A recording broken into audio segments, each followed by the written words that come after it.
Israeli wines are now known as some of the best in the world. The Carmel winery beat out its French and Australian competitors last year at the Decanter Wine Awards and took home the regional prize for the best Shiraz. Tonight, Jerusalem is celebrating its wine festival, and we're here at the Israel Museum to talk to vintners and guests about which wines are generating buzz. I think Israeli wines are special, especially because they were grown inside of Eretz Yisrael. They were grown inside of a land that was prayed to come back to for 2,000 years. It's a wine of hope. It's a wine of hatikvah. We moved here from Northern California. We used to live not too far from Napa Valley, so we had a chance to experience some delicious wines there. And what we've seen over the last 20 years of visiting here and now making our home here is an incredible improvement in the quality of the wines and a proliferation of small boutique wineries. And Israelis are drinking more wine, so I think there's just, and tonight's, I think, evidence of how much it's growing. Tell me what's special about the Carmel winery. Well, Carmel is the historic winery of Israel. We've made wine under 3 different centuries. We're the biggest winery in Israel today, and there's scarcely a table in Israel that doesn't have Carmel wines for Shabbat in the evening. So we're the winery of Israel.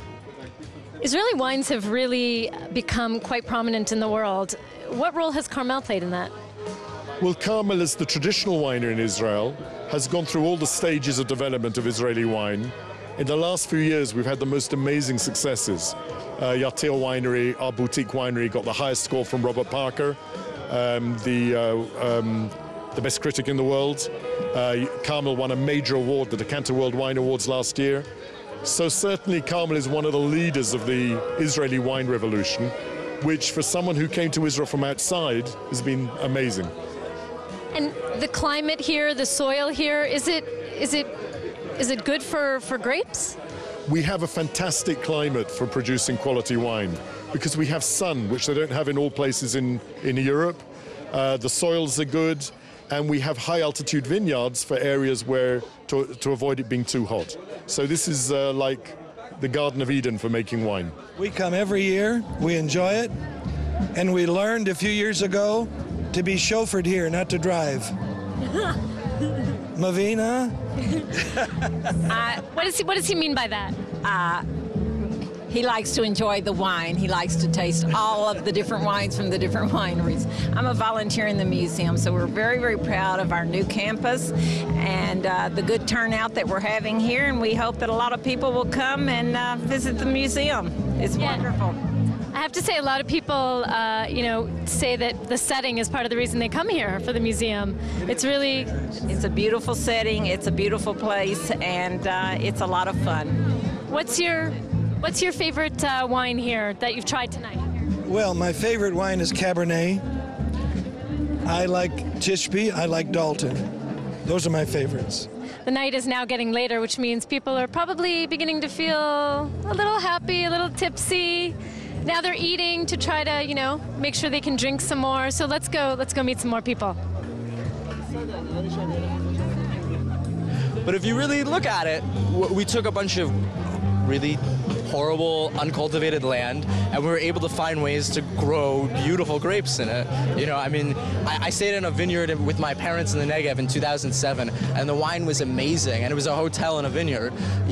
I very much think, Rashi had a vineyard. Growing grapes and growing wine and producing good wine is part of Jewish culture. It's an expression of Jewish identity, if you want to say that. Wine is a heavily debated thing in the Talmud.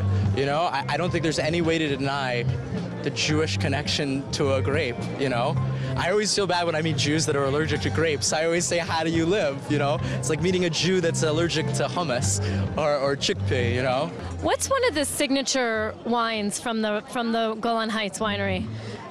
We could say that our most iconic wine is the Yarden Cabernet Sauvignon. It was the first wine that made a big wow outside of Israel in the international markets in 1987. We got a really big prize in France.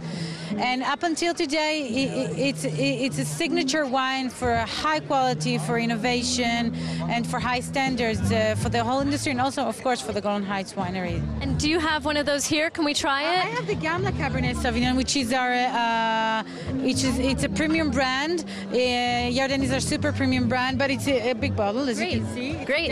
It's a magnum bottle. It has a lot of advantages, a lot of wine, A, which is good. B, the wine kind of breathes more when it has more space. And I think for the holidays, it's always nice, instead of just drinking 2 bottles, have a really nice big one. So here we have the Gamla series, which is a more casual series in terms of price, very drinkable. Great. I think I'm going to try that. Yeah, try that. I'll try that with you if you don't mind.